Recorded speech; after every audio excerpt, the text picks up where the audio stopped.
नमस्कार, मैं हूं प्रज्वल गौतम और आप देख रहे हैं नेशनल वॉइस।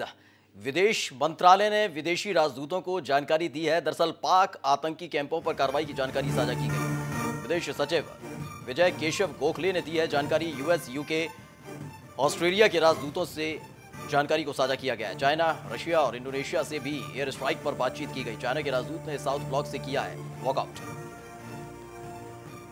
तो चाइना के राजदूत ने साउथ ब्लॉक से वॉकआउट किया है। ये वही चाइना है जब पुलवामा में आतंकी हमला किया गया पाकिस्तान की तरफ से सीआरपीएफ की काफिले पर, तो एक शब्द नहीं निकला था इस चीन के मुंह से। शोक संवेदना तक व्यक्त नहीं की गई थी। अब पाकिस्तान पर हुए इस पलटवार को लेकर साथ खड़ा नजर आ रहा है। चाइना के राजदूत ने साउथ ब्लॉक से किया है वॉकआउट। विदेश मंत्रालय ने विदेशी राजदूतों को इस बाबत जानकारी दी है। पाक आतंकी कैंपों पर कार्रवाई की जानकारी साझा की है। तमाम देशों के राजदूतों को बुलाकर उनसे जानकारी साझा की गई है। तो यूएस, यूके, ऑस्ट्रेलिया के राजदूतों से जानकारी साझा की गई। उन्हें बताया गया इस पूरे एयर स्ट्राइक के बारे में। वही चाइना, रशिया और इंडोनेशिया से भी air strike. Briefed the same thing that the foreign secretary said to the media were briefed to the heads of missions by region groups.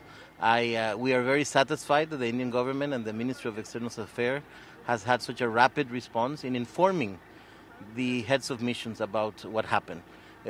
This is something very good because our capitals are expecting to hear from us. Our capitals are expecting to receive our reports. And the fact that we get the briefing from the Foreign Secretary or the Secretary East or West directly avoids any misinformation that maybe we might get from other sources. So, will you happy or satisfied what India had acted? This is not. It's not for me to be happy or satisfied. It's only for us as head of mission to inform our governments of what happened, and the information is that they acted responsibly, that they did not affect any civilian population or any Pakistani military installation. That it was a very directed attack due to credible intelligence received. Thank you very much. Thank you so much, sir. Thank you. तो China, Russia, Indonesia से भी air strike पर बातचीत की गई। उनसे पूरी जानकारी साझा की गई है। ये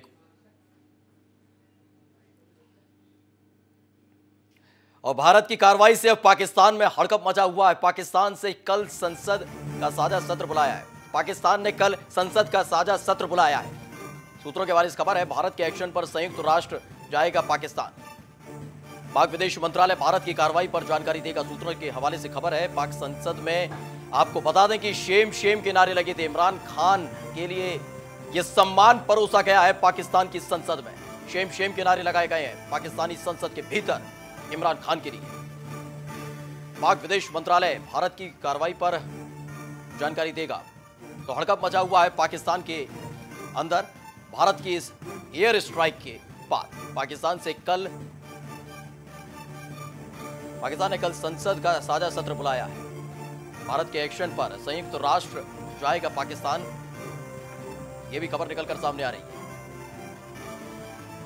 फिलहाल पाकिस्तान के विदेश मंत्रालय ने भारत की कार्रवाई पर जानकारी देने की बात कही है। इस तरह से सूत्रों के हवाले से खबर है कि संयुक्त राष्ट्र जाएगा, पाकिस्तान का विदेश मंत्रालय भारत की कार्रवाई पर जानकारी देगा।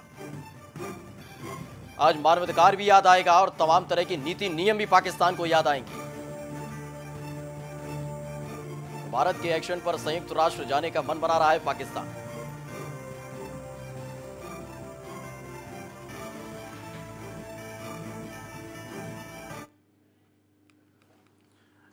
We have learned that the terrorist camps of Jaish-e-Mohammed, Lashkar-e-Taiba are destroyed and targeted by Indian Air Force.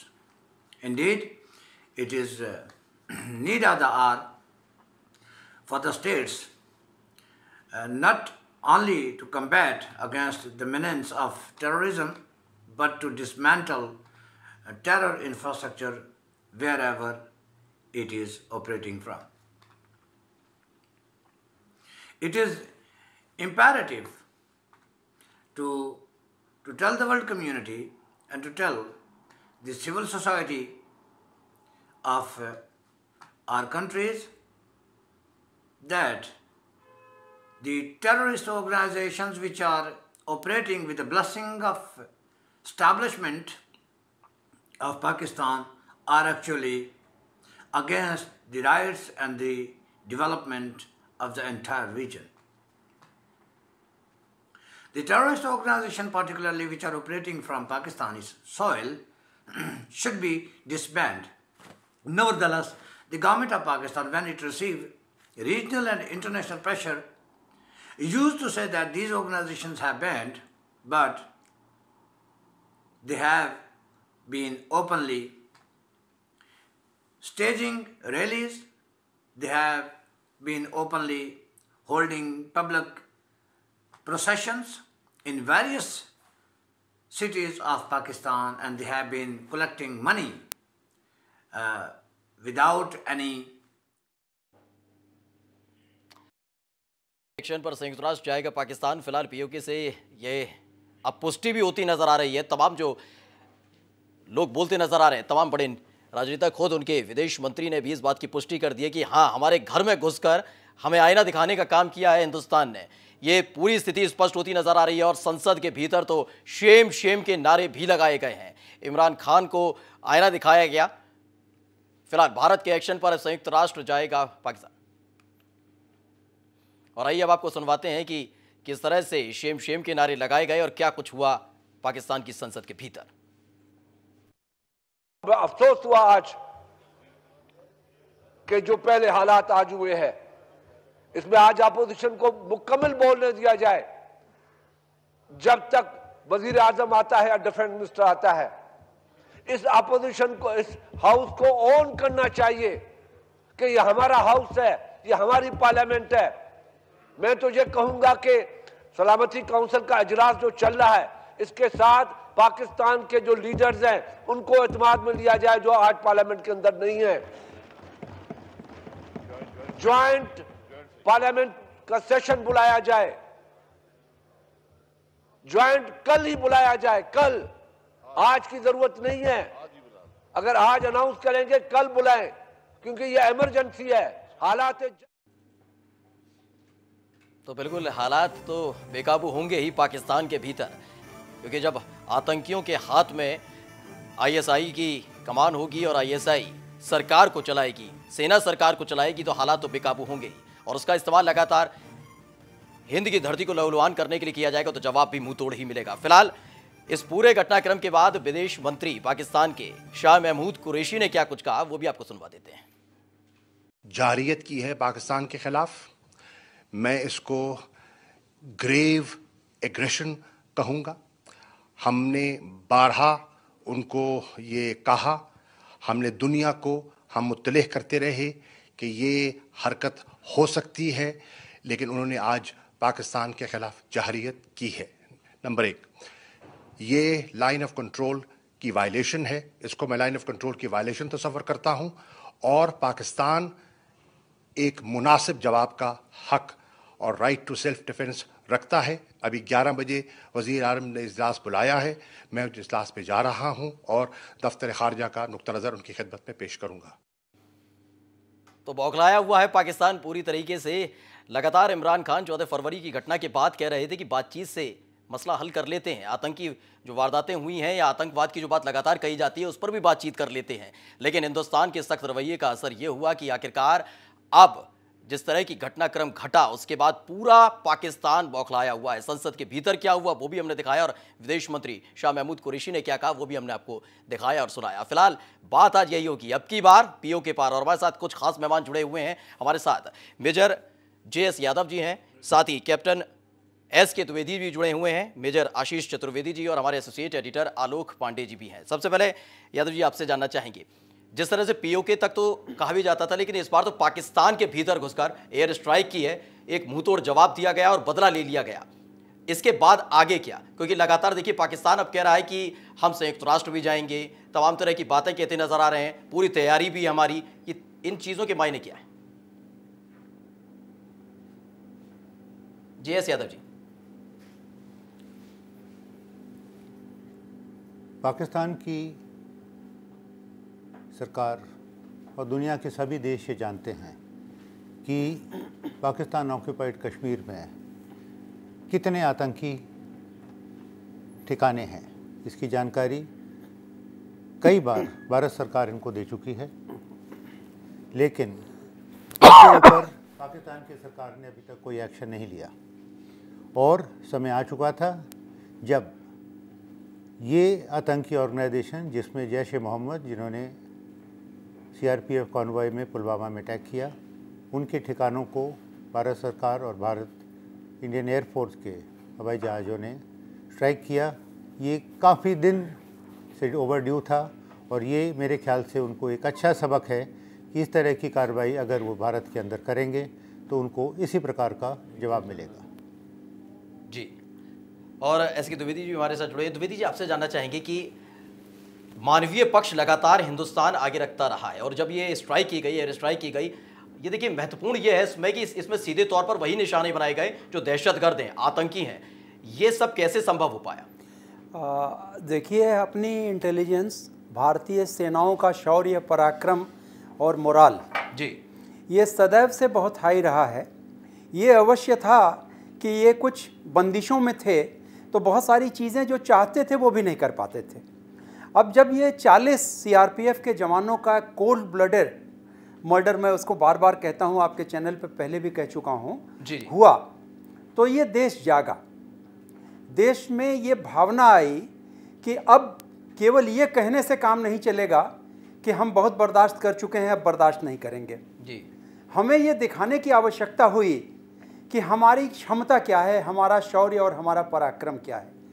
और उसी की परिणति हुई। आपने देखा होगा, इसमें सब लोग जो कह रहे हैं कि साहब बड़ा भारी हमने काम कर लिया, मुजफ्फराबाद से लेकर के चकोटी और बालाकोट में कर लिया, लेकिन मैं इसको ये मान के चलता हूँ कि आपने IC 814 का बदला लिया है। अगर आप इसके बैकग्राउंड में जाएंगे तो आप ये देखेंगे कि इस सेंटर को, बालाकोट को जो चला रहा था मसूद अजहर का ब्रदर इन लॉ जी, यूसुफ अजहर, वो IC 814 की हाईजैकिंग में इन्वॉल्व था और उसी की वजह से आज उस समय से लेके अब तक भारतवर्ष ये दंश झेलता रहा है कश्मीर में जी। तो पाकिस्तान ऑक्यूपाइड कश्मीर POK, जहाँ पर ये चीज़ें हुई हैं, मुजफ्फराबाद से नॉर्थ वेस्ट में 23 किलोमीटर पर ये लोकेशन है जहाँ पर ये हमला किया गया है।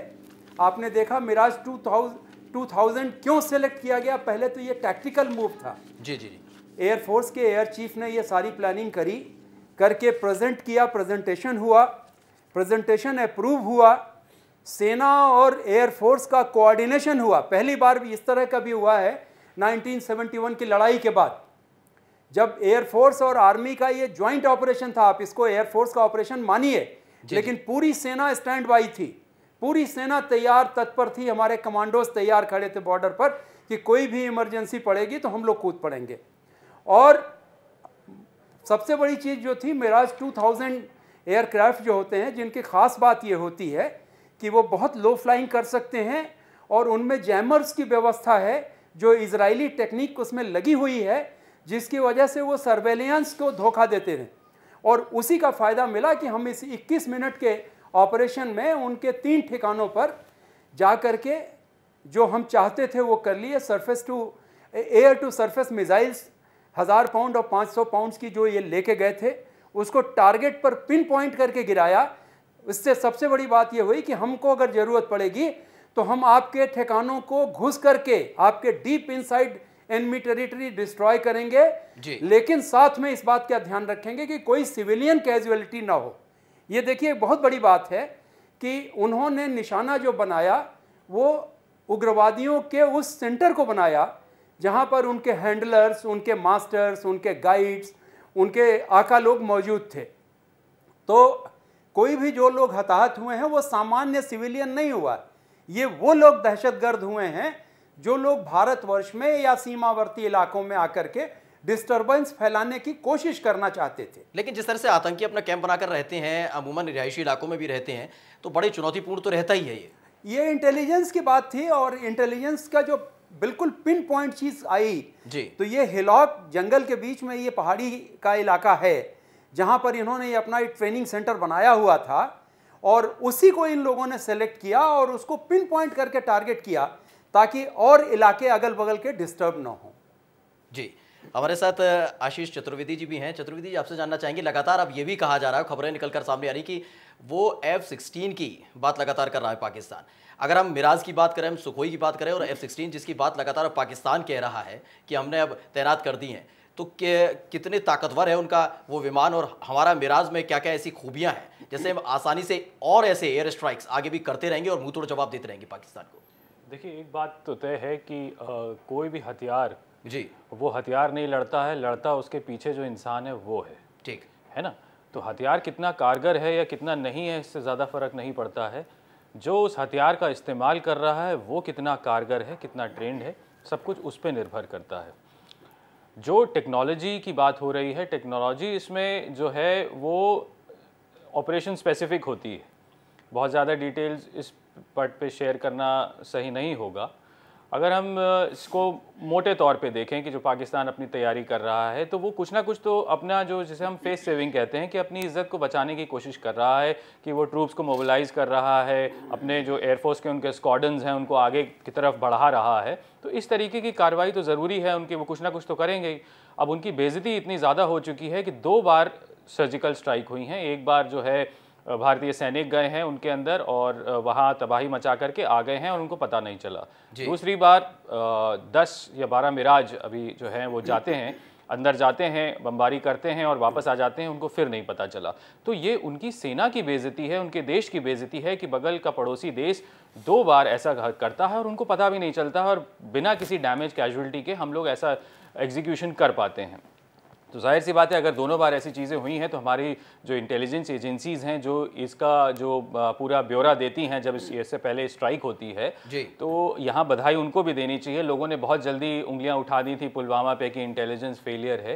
तो जो ऐसा जो ऑपरेशन जब होता है तो उसमें भी तो इंटेलिजेंस एजेंसीज़ का बहुत बड़ा हाथ होता है, जो वो आपको बताती हैं कि कहाँ पर कैंप है, कहाँ पर क्या है, वहाँ पर सिविलियन आबादी कितनी दूर है। ये सारी चीज़ें ग्राउंड पर भी कुछ ना कुछ इंटेलिजेंस जो होती है वो गैदर करनी पड़ती। केवल सैटेलाइट इमेजरी और यूएवी जो अनमैन्ड व्हीकल्स होते हैं उनकी वीडियोग्राफी पे नहीं डिपेंड किया जा सकता है। ऑन ग्राउंड भी कुछ ना कुछ वहाँ पे हमारे रिसोर्सेज रहे होंगे जिन्होंने ये जानकारी उपलब्ध कराई होगी। ये काम जो है वो इंटेलिजेंस एजेंसीज का होता है। तो यहाँ वो भी एक बधाई के पात्र हैं, जैसे कि जितना जो सेना है और जो वायु सेना है जितनी की वो है। यादव जी, आपसे ये जानना चाहेंगे, क्योंकि आपका अपना अनुभव भी है, पुरानी जितने भी सर्जिकल स्ट्राइक के बारे में कहा जाता है गुप्त रूप से भी हुए। अभी हमने देखा कि 2016 में भी एक सर्जिकल स्ट्राइक हुआ था।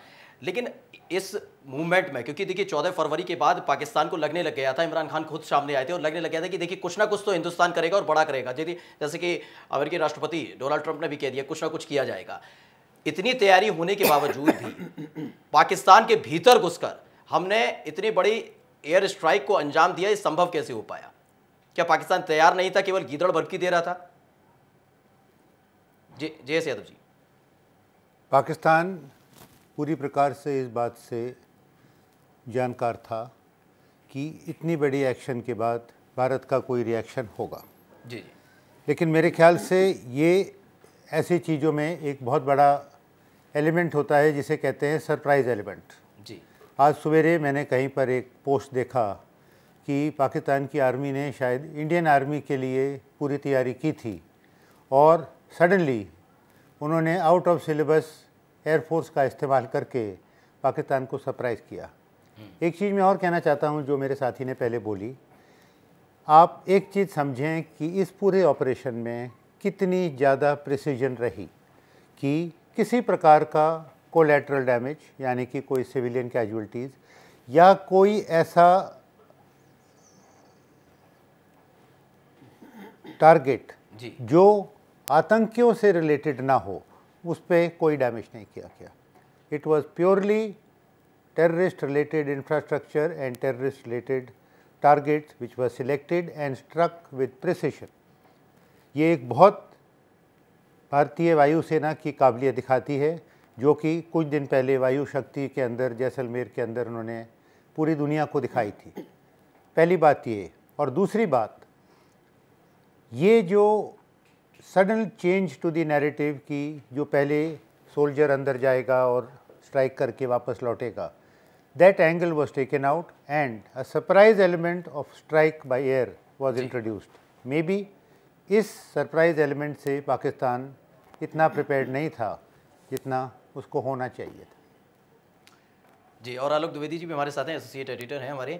आलोक जी, आपसे ये जानना चाहेंगे, अब लगातार ये कहा जा रहा है कि संसद के अंदर जो चल रहा है वो तो उनका इंटरनल है, आप शेम करिए या उनके पुराण का, ये आपकी मर्जी है, लेकिन फिलहाल अब संयुक्त राष्ट्र जाने की बात कर रहा है पाकिस्तान। जी प्रज्वल, देखिए इस पूरे, अगर हम सर्जिकल स्ट्राइक पार्ट 2 कहें या एयर स्ट्राइक कहें, इसमें जैसे मेजर जनरल साहब यादव साहब कह रहे थे, कैप्टन द्विवेदी जी और मेजर आशीष कह रहे थे, इन सब चीज़ों को लेकर अगर देखें तो इसका मतलब बिल्कुल साफ हो गया है कि हम जो चाहेंगे जरूर करेंगे, जगह हम तय करेंगे, समय हम तय करेंगे और हम उनको वाकई सरप्राइज करेंगे। जैसा कि जनरल साहब कह रहे थे कि शायद उनको कहीं ना कहीं उम्मीद थी कि कहीं आर्मी वाले ही ना करें, लेकिन उन्हें नहीं पता था कि मिराज भी कहीं से उड़ करके एयर स्ट्राइक कर सकता है। जिस तरह की हमने ये नया तरीका अपना लिया है, ये विश्व के कुछ ही चुनिंदे देश हैं जो करते हैं, और ख़ास तौर पे जब उनकी सुरक्षा पे कहीं सवाल उठता है। हमने अमेरिका को देखा है, इजराइल को देखा है,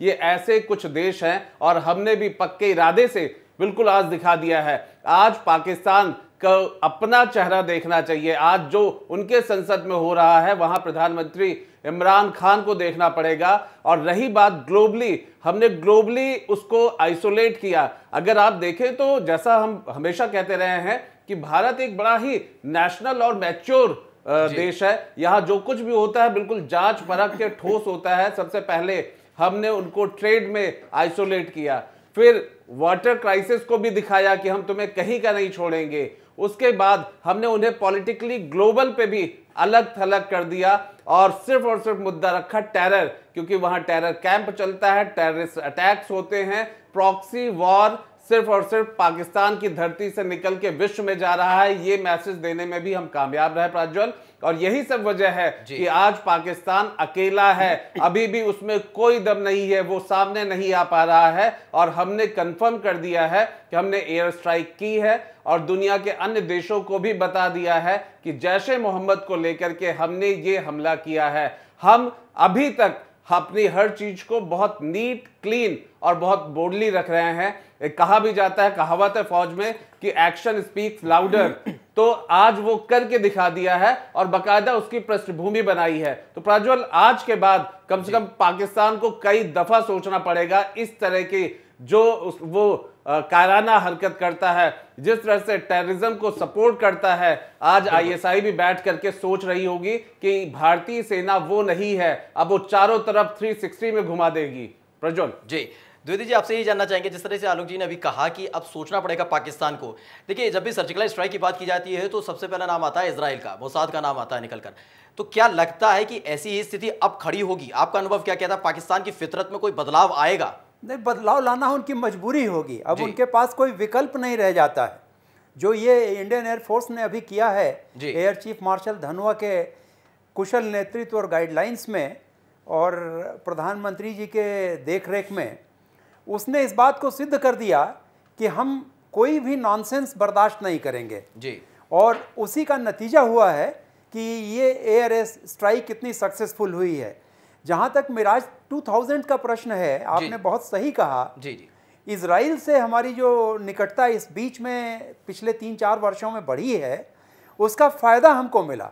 हमारे ये जो मिराजेस थे जो इस सर्जिकल स्ट्राइक में गए थे, वो इक्विप हो गए थे इजरायली सिस्टम से, जिसमें जैमर्स इस प्रकार के हैं कि वो जो एयरफोर्स एयर सर्विलेंस सिस्टम है उसको डॉज कर देते हैं, उसमें वो दिखाई नहीं पड़ते हैं कि जहाज़ गुजर रहा है।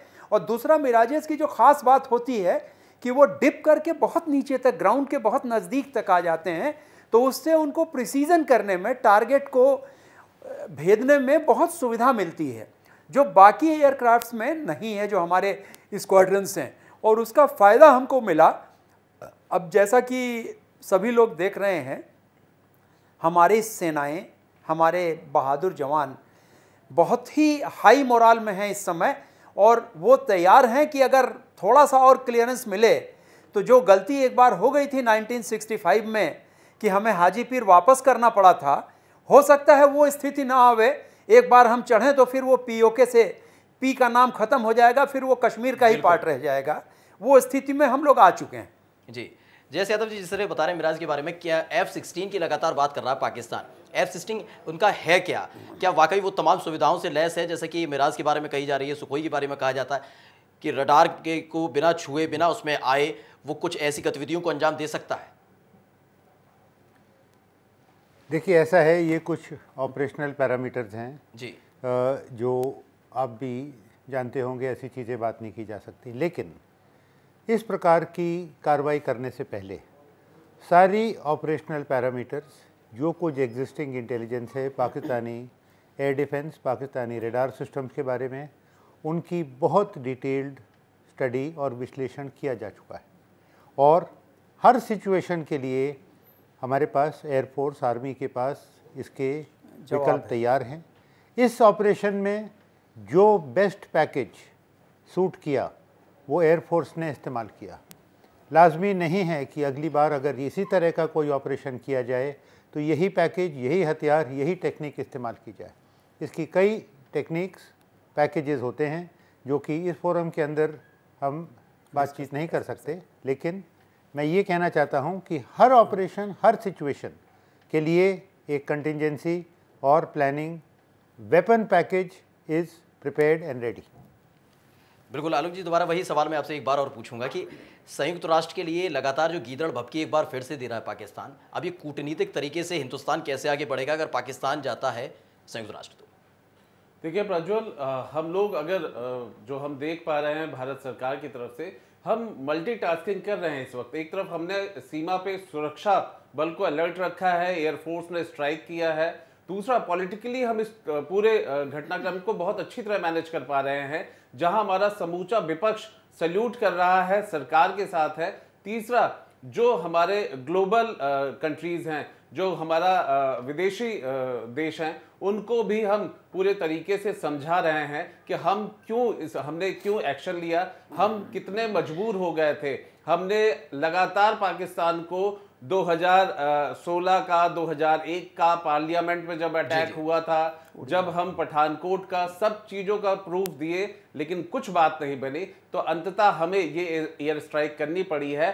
कोई सिविलियन कैजुअलिटी नहीं हुई है, हमने सिर्फ पिन पॉइंटेड उन आतंकी कैंपों को हटाया है, बर्बाद किया है, जहां से आतंक निकल के आ रहा था।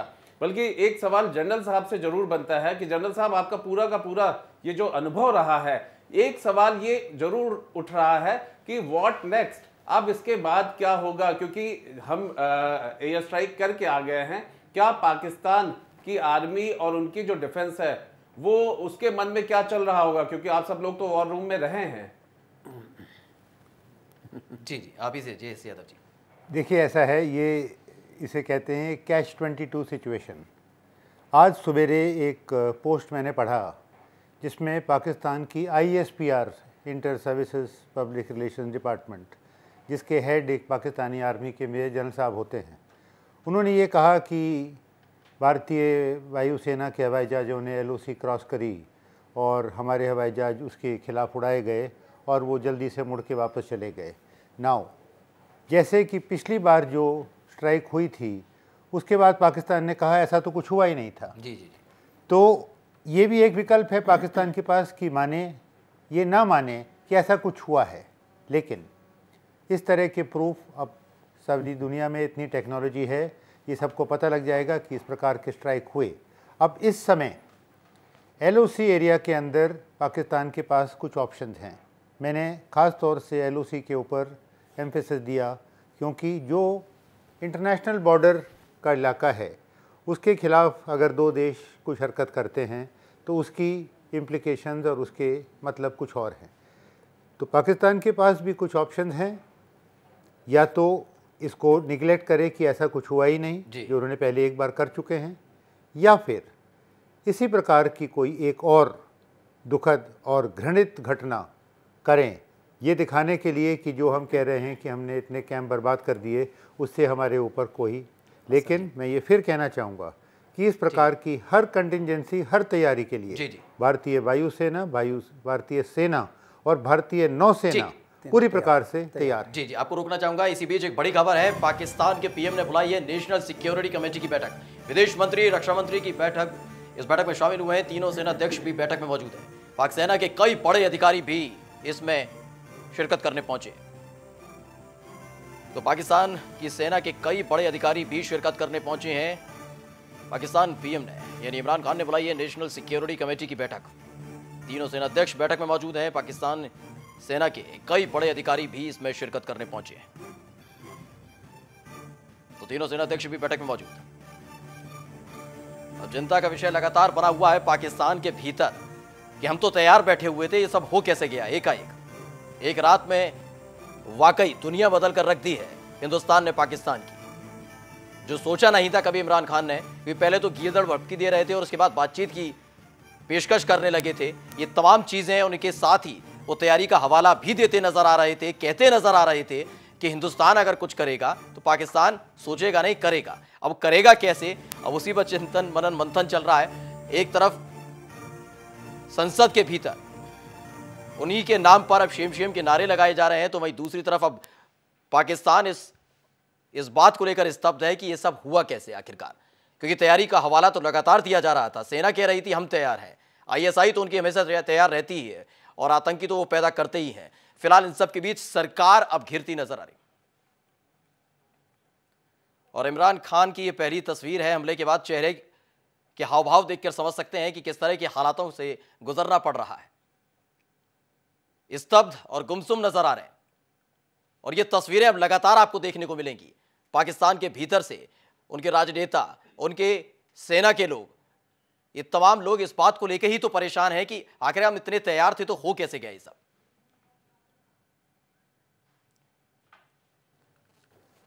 और फिर से चर्चा शुरुआत करते हैं।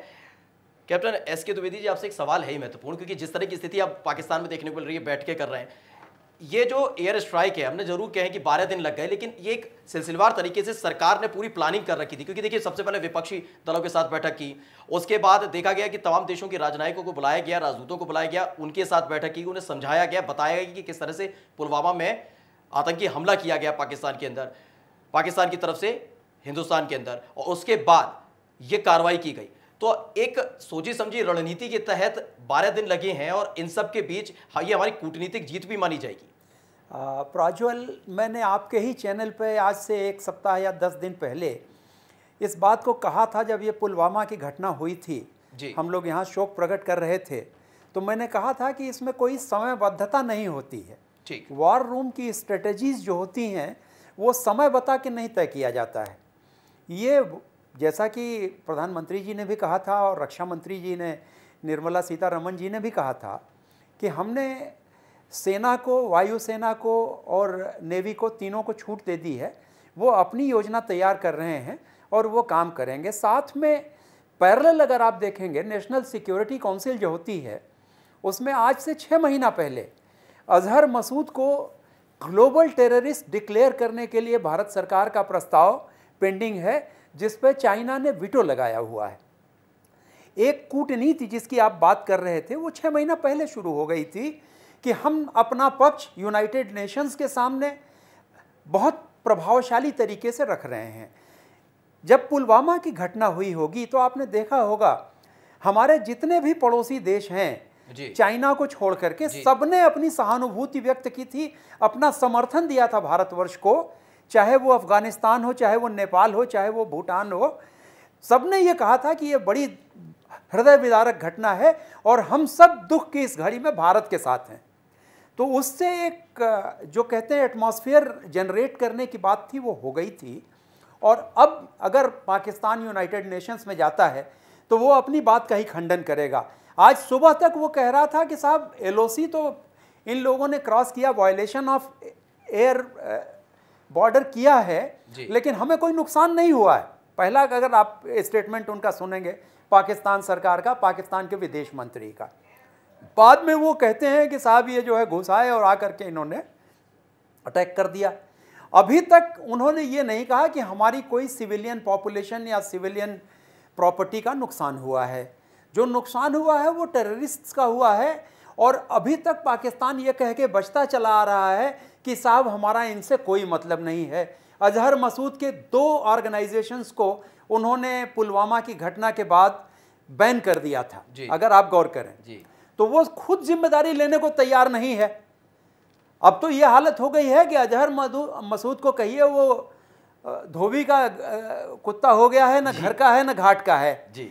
और आज लेटेस्ट अभी मैं किसी इंटरनेशनल चैनल में सुन के आ रहा हूँ कि ये कहा गया है कि आईएसआईएस ने उसको सिक्योरिटी रीजन से जहाँ पर वो था वहाँ से उसको शिफ्ट कर दिया है किसी अननोन प्लेस पर, ताकि उसकी सुरक्षा बनी रहे। यूं देखेंगे तो जैश ए मोहम्मद का ऑफिशियल हेड वो नहीं था, यूसुफ था जी। और यूसुफ इस घटना में जहां तक समझा जा सकता है कि वो ऊपर पहुंच चुका है, यह है कि अभी ऑफिशियल डिक्लेरेशन उसका नहीं हुआ है। जैश ए मोहम्मद को ऑफिशियली यूसुफ ही हेड कर रहा था, जो मौके पर वहां पे मौजूद था। और अगर ये घटना हुई है, एयरफोर्स ने स्ट्राइक किया है, पिन पॉइंट करके मारा है, तो आप देख रहे हैं जो भी हो, 200 हो 250 हो, जो वहाँ पे फिदाइन थे, जो उनके हैंडलर्स थे, जो उनके ट्रेनर्स थे, जो उनके कॉन्टैक्ट पर्सन्स थे, जो ले आके उनको क्रॉस बॉर्डर टेररिज्म के लिए आगे बढ़ाते हैं और हथियार सब मुहैया कराते हैं, वो सारे लोग साफ हो गए। तो अब ये कहा जाना कि हम साहब इंटरनेशनल लेवल पे हमारी कूटनीति बहुत स्ट्रांग है। आज शाम को 4 बजे अभी हमारी विदेश मंत्री जी बैठक भी कर रही हैं और प्रेस कॉन्फ्रेंस भी करेंगी, आपको भी सूचना मिलेगी 5 बजे कि 5 बजे, सॉरी आई स्टैंड करेक्टेड। और उसके बाद आपको ऑफिशियली भी ये सूचना मिलेगी कि भारत का यूनाइटेड नेशंस में क्या स्टैंड होगा। जी जयेश यादव जी, अब आपसे ये जानना चाहेंगे, दरअसल वायुसेना का इसमें जो रोल रहा है, अब हम तमाम युद्धों की बात करें, 1948 की बात करें 65 की, 71 की और 99 की, ये शौर्यता का जो एक मील का पत्थर साबित कर दिया कि थल सेना अध्यक्ष, थल सेना के साथ साथ हमारी जो वायुसेना है वो भी उतनी सतर्क है और जल सेना भी उतनी सतर्क है। सवाल यह है कि आईएएफ का ये सबसे बड़ा आप एयर स्ट्राइक मानेंगे, या इससे पहले भी कभी आपके अनुभव के आधार पर जानना चाहेंगे कि कोई एयर स्ट्राइक रहा हो या 1971 की इसके बाद कोई इतनी बड़ा घटनाक्रम को अंजाम दिया हो? ये कहना कि मैं आपको इसका एक उदाहरण की तरह से कहता हूँ, अगर आप किसी फेमस क्रिकेटर से पूछें जी कि क्या आपकी ये सेंचुरी सबसे अच्छी सेंचुरी थी, उससे अच्छी, तो उसी प्रकार से मैं फिर कहना चाहता हूँ कि इससे पहले एयरफोर्स ने बहुत अच्छे बड़े बड़े ऑपरेशंस किए। जब कारगिल का युद्ध हुआ था तो एयरफोर्स ने इतनी मुश्किल और इतनी कठिन परिस्थितियों में जो टारगेटिंग करी, which was unheard of in the world. तो ये कहना कि ये सबसे अच्छा था, ऐसा नहीं है जी। इस समय जो मौके की ज़रूरत थी वो एयरफोर्स ने बखूबी करके दिखाया, और इससे मुश्किल, इससे कठिन, इससे बड़ा टारगेट मिलेगा तो मुझे कोई शक नहीं है कि एयरफोर्स उसको भी इसी खूबी से बनाएगी। तो इस चीज़ के लिए कि ये एक सरप्राइज़ एलिमेंट इतनी प्रिसिजन से पाकिस्तान में पीओके में जो आतंकी ठिकाने थे उन पर स्ट्राइक करना, ये एक बहुत बड़ा श्रेय इसका एयरफोर्स को जाता है। लेकिन साथ ही साथ सिर्फ एयरफोर्स ही नहीं, जब ये ऑपरेशन हुआ है जी, उस समय देश की सेना, देश की नौसेना और देश की वायुसेना और साथ ही साथ वो सारे आर्म्ड पुलिस फोर्सेस जो इस समय देश के बॉर्डर्स पे तैनात हैं, वो पूरी तरह सतर्क थे कि कोई भी इसका प्रक्रिया या रिएक्शन पाकिस्तान से हो वो उसको सही प्रकार का जवाब दे सके। जी आलोक जी, पूरी रणनीति के तहत ये किया गया। देखिए, मोस्ट फेवर्ड नेशन का छीन लिया गया दर्जा, कई चीज़ों के दाम बढ़ गए, वहाँ पर जनता हाहाकार करने लगी, पानी पर रोक लगाने की बात कही गई, तमाम चीज़ें जो हुई और उसके बीच अब ये एयर स्ट्राइक किया गया। यानी पूरी तरह से घेरा गया पहले पाकिस्तान को कि पाकिस्तान उलझा रहे, वहाँ की सरकार उलझी रहे, वहाँ की सेना उलझी रहे जनता के बीच में कि क्या जवाब दिया जाए, कैसे किया जाए। टमाटर के दाम देखिए आसमान छू गए थे, लोग सड़कों पर उतर आए थे, नाराज़ थे लोग। तो उसके बीच एयर स्ट्राइक किया गया, तो माना जा सकता है कूटनीतिक तौर पर हिंदुस्तान की बहुत बड़ी जीत है। प्रज्वल, देखिए जैसा कि जनरल साहब कह रहे थे और कैप्टन साहब भी अपना एक्सपीरियंस शेयर कर रहे थे, और खासतौर पे जो उनकी इन्फॉर्मेशन थी, निश्चित तौर पर अगर पूरा का पूरा हम लोग देखें तो हम एक ऐसे पुलवामा के बाद एक ऐसे माहौल से गुजर रहे थे जहां सबकी आंखें नम थी। एक देश जो है लगातार वॉर के उसमें स्टेज में था कि कहीं ना कहीं कुछ होना चाहिए, बहुत हो गया, इस तरह के आतंकी हमले बहुत हो गए, कब तक झेलेंगे, कब तक शहीद तिरंगे में लिपट करके आएंगे, और उस तिरंगे को बचाने के लिए जब वो सीमा पे जाते हैं उसमें लपेटे हुए क्यों आ रहे हैं। और शायद यही सब माहौल था। हम पूरा देश यहाँ, हम सभी लोग इमोशनली चार्ज होकर के बैठते थे। हमारे जो सेना के अधिकारी यहाँ आते थे वो जरूर कुछ समझाने और समझने की बात करते थे, लेकिन आज कहा जाए कि well begin is half done. सुबह की ये पहली खबर ने ही हिला के रख दिया पाकिस्तान को, दिखा दिया पूरे देश को, दुनिया को कि हम कमजोर नहीं हैं, हम जो चाह लेंगे वो करेंगे। रही बात कूटनीति की, तो कूटनीति हमसे बेहतर कोई नहीं कर सकता। जो अभी तक कुछ हो रहा है, हमने कोई ऐसा उदाहरण नहीं दिया है, ऐसा कोई चांस नहीं दिया है कि हमने उसी वक्त एक्शन लिया है। हम पूरे धैर्य के साथ बैठे रहे, हमने एक एक चीज बताई, पाकिस्तान को रियलाइज कराया कि कितनी बार सबूत मांगोगे। हमने बाहर की कंट्रीज को बताया कि ये हमारे साथ हमेशा होता रहा है, और टेरर सिर्फ इंडिया की प्रॉब्लम नहीं है बल्कि ये समूचे विश्व में है, और पाकिस्तान उसका मदरलैंड है। ये हमने सबूत तक बताया। पीओके उसका ट्रेनिंग मॉड्यूल होता है, वहां पे वो ट्रेनिंग कैंप चला रहा है, और आज मिराज ने जो कुछ किया है उसने सबूत दे दिया है कि कहां ट्रेनिंग कैंप चलते थे और आतंकवादियों को छिन्न भिन्न कर दिया है। तो प्रज्वल, हम हर तरीके से तैयार थे और हर तरीके से आगे भी तैयार हैं। 5 बजे की जो प्रेस कॉन्फ्रेंस होगी, निश्चित तौर पे मैं बता रहा हूं आपको कि वो पाकिस्तान को कहीं का नहीं छोड़ेगी, उसे शर्म आएगी, उसे अब तक जो नहीं हो रहा था वो महसूस होगा कि ना सिर्फ स्ट्रेटेजिकली बल्कि वो पॉलिटिकली भी कुछ कह पाने की स्थिति में नहीं होगा। वो वही याचना के उसमें यूएन जरूर जाएगा, जरूर वो कह रहा है कि इंटरनेशनल बॉर्डर का वायलेशन हुआ है, लेकिन जो सबूत हैं, जिस तरह से हमने पूरे इस ऑपरेशन को अंजाम दिया है, पाकिस्तान के पास कोई जवाब नहीं बचता। 5 बजे की प्रेस कॉन्फ्रेंस उस पर और पुख्ता मोहर लगा देगी। 14 फरवरी को जो हुआ था द्विवेदी जी, उसके बाद इमरान खान भी सामने निकल कर आए थे जब सख्त हुआ था हिंदुस्तान। कई बड़े नेता भी उनके निकल कर आए, मंत्री निकल कर आए, वो गीदड़ भभकी दे रहे थे कि हिंदुस्तान में ये करेंगे वो करेंगे, मुंह तोड़ जवाब देंगे। लेकिन जिस तरह से हम अब आपसे स्थिति समझना चाहेंगे जहां पर आज हमने एयर स्ट्राइक किया है, बालाकोट की बात करते हैं, खैबर पख्तूनख्वा इलाका है, इसके आगे भी हम पहुंच सकते हैं, ये स्थिति जानना चाहेंगे। और ये भी जानना चाहेंगे कि फिलहाल स्तब्ध तो नजर आ रहा होगा, इस बात की कल्पना तो नहीं की होगी ना पाकिस्तान ने कभी। प्रज्वल, देखिए 2 चीजें हैं, आपको बता दूं जी। अगर भारतवर्ष का आप इतिहास देखेंगे जी, 800 वर्षों से हम लोग विदेशी आक्रमण झेलते चले आ रहे हैं, लेकिन हम इतने सहनशील हैं, इतने धैर्यवान हैं कि हमने उसको कभी रिटेलिएट नहीं किया।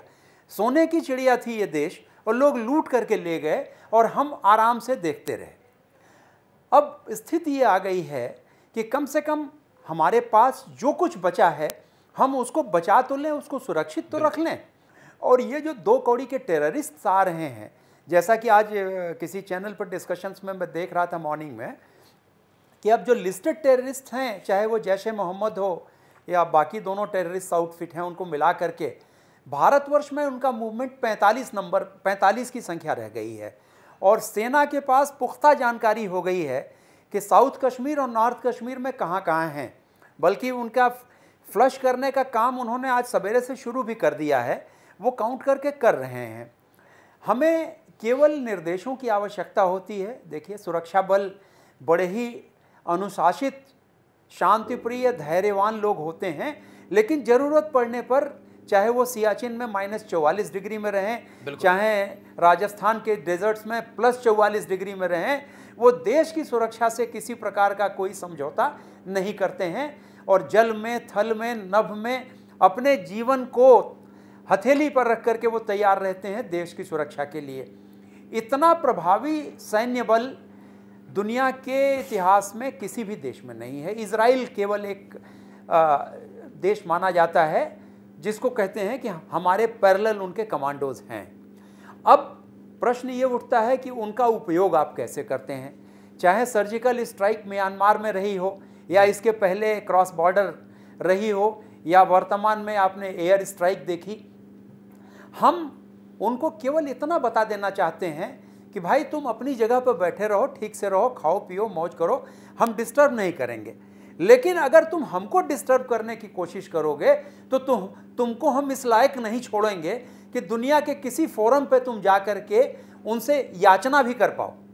और उसका उदाहरण आपने आज सवेरे देख लिया कि 21 मिनट की स्ट्राइक में पाकिस्तान तौबा तौबा कर गया है, जो कुछ करना चाहिए वो कर रहे हैं, लेकिन उनके पास जवाब नहीं है अभी कि वो क्या कहें। जी मेजर जनरल साहब, आपसे एक सवाल ये है कि भौगोलिक दृष्टिकोण से हम समझना चाहेंगे ये कितना बड़ा चुनौतीपूर्ण रहा होगा मुख्य तौर पर वायुसेना के लिए, हमारे लिए, क्योंकि पाकिस्तान किसी देश के भीतर घुसना, वहां जाकर इस एयर स्ट्राइक को अंजाम देना और वापस सुरक्षित लौट कर आना, ये बड़ा चुनौतीपूर्ण रहा होगा। किस तरह से इसे अंजाम दिया होगा, क्योंकि किसी देश के अंदर घुसना, वहाँ रडार लगी हुई हैं, तमाम चीज़ें हैं, क्योंकि ऐसा नहीं है पाकिस्तान के पास उपकरण नहीं है, उनके पास भी वो तमाम चीज़ें उपलब्ध हैं। वहाँ की सेना भी पूरी तरह तत्पर नजर आ रही थी 14 फरवरी की बात, लेकिन संभव कैसे हो पाया होगा और कितना चुनौतीपूर्ण रहा होगा वायुसेना के लिए? एक सैनिक, वायु सैनिक और नौसैनिक जी अपनी पूरी ट्रेनिंग, प्रशिक्षण, सर्विस के दौरान इसी चीज़ का इंतज़ार करता है कि कब उसको एक मौका मिले कि वो मैं इस तरह का कोई ऑपरेशन अंजाम दे सकूं। और जो ट्रेनिंग, ये बहुत साफ उदाहरण है भारतीय वायुसेना, भारतीय सेना, भारतीय नौसेना का, कि इस प्रकार का ऑपरेशन कितनी प्रिसिशन से LOC के अक्रॉस जाके उन्होंने किया और सुरक्षित वापस आए। साथ ही साथ जो इस समय टेक्नोलॉजी हमारी आर्म फोर्सेस के पास मौजूद है, उन्होंने उसका पूरा प्रयोग किया। किस में किया वो ज़्यादा और डिटेल्स में आपको इस समय नहीं बात कर सकते, लेकिन उसका पूरा प्रयोग करके, और ये बात मैं बिल्कुल आपसे सहमत हूँ, ये बहुत ही चुनौतीपूर्ण काम था।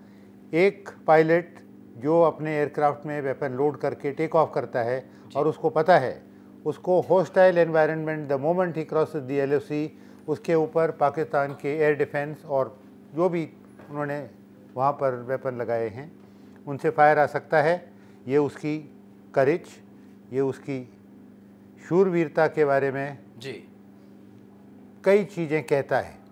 लेकिन मेरे हिसाब से भारत की एयरफोर्स और इंडियन सेना में इस प्रकार के बहुत जाबाज हैं जो इस तरह के मौक़ों का इंतज़ार करते हैं। पूरी ज़िंदगी वो इस चीज़ की ट्रेनिंग करते हैं और वो कुछ खुशकिस्मत होते हैं जिन्हें ऐसा मौका मिल पाता है। ये जो एयरफोर्स पायलट्स ने किया वो बहुत खुशकिस्मत हैं कि उन्हें अच्छी अपॉर्चुनिटी मिली और उन्होंने इस बखूबी से इसको अंजाम दिया। जी हमारे साथ अब पूर्व थल सेना उपाध्यक्ष श्री प्रकाश मणि त्रिपाठी जी जुड़े। बहुत बहुत स्वागत है सर आपका नेशनल वॉइस पर। आपको जानकारी तो है ही किस तरह से पाकिस्तान को मुंहतोड़ जवाब दिया है हिंदुस्तान ने। आपसे आपका अनुभव जानना चाहेंगे और ये जानना चाहेंगे एयर स्ट्राइक से कितना बड़ा धक्का पाकिस्तान को लगा है और किस तरह से इसे अब पाकिस्तान को एक सीख के तौर पर लेना चाहिए।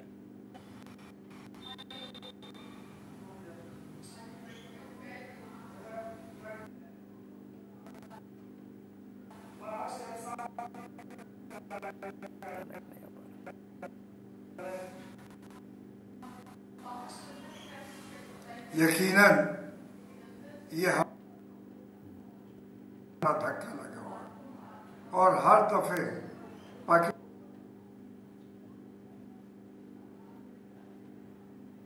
जैसे सन 65 की लड़ाई में, अय्यूब खान की लड़ाई में, सिकंदर मिर्जा हमारे उनके प्रेसिडेंट थे वो गए, लेकिन बार बार नहीं आता। और एक बात भारत ने कही थी कि इस पर कार्रवाई करिए। उन्होंने कहा कि इसके लिए सबूत चाहिए। अंधे को भी दिखाई पड़ता है, इस आदमी मारे गए हैं और ISIS उसको कह रहा है कि हमने किया है, तो और किस चीज की सबूत की जरूरत है? ये एक और समय से काम किया गया है। हम लोग चाहते हैं काम हो, लेकिन बहुत नाप-तोल और इस तरह से किया गया है कि उनकी क्षति बहुत पहुंची है।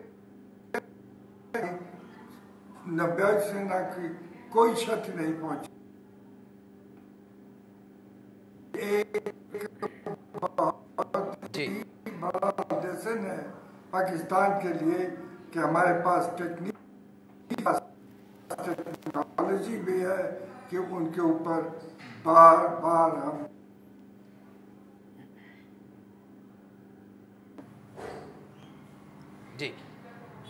बिल्कुल त्रिपाठी जी भी आपसे ये भी जानना चाहेंगे, भौगोलिक दृष्टिकोण से हम समझना चाह रहे हैं लगातार, क्योंकि पाकिस्तान की तरफ से गीदड़ भपकी लगातार दी जाती रही कि हिंदुस्तान पर हमला करेंगे, ये होगा वो होगा, लेकिन अब बालाकोट तक पहुंचे। हम टेक्निक के बारे में समझना चाहेंगे। पूरा पाकिस्तान तो हमारी जद में है और एक अब डरना भी चाहिए पाकिस्तान को, क्यों?